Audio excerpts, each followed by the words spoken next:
খুবই দুঃখিত ব্যথিত আমরা খুবই দুঃখিত ব্যথিত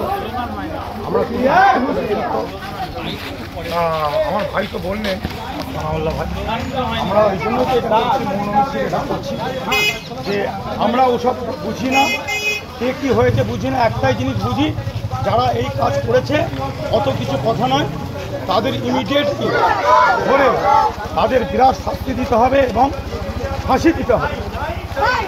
তাহলে কি আপনি কি যুদ্ধ চাচ্ছেন না শান্তি চাচ্ছেন? তাদের বিপক্ষে আপনি কি বলতে চাচ্ছেন? শান্তি সম্প্রীতি আমি চাইছি এবং যারা এই কাজটা ঘটিয়েছে জঙ্গিরা যারা ঘটিয়েছে তাদের অবশ্যই অতি শীঘ্রই শাস্তি অতি শীঘ্রই। এটাকে নিয়ে ডিলে করলে হবে না। এর আগে অনেক কেস নিয়ে ডিলে হয়েছে, ডিলে করা যাবে না, অতি শীঘ্রই শাস্তি চাই যেই করুন। কারোর মুখ থেকে শোনা যাচ্ছে এবং আমাদের কমেন্টে আছে যে ওয়াকাফ বিরুদ্ধে থাকার জন্য এটা একটা রাজনৈতিক চাল। আপনি কি বলবেন, এই রাজনৈতিক চাল না এটা তাদের ষড়যন্ত্র?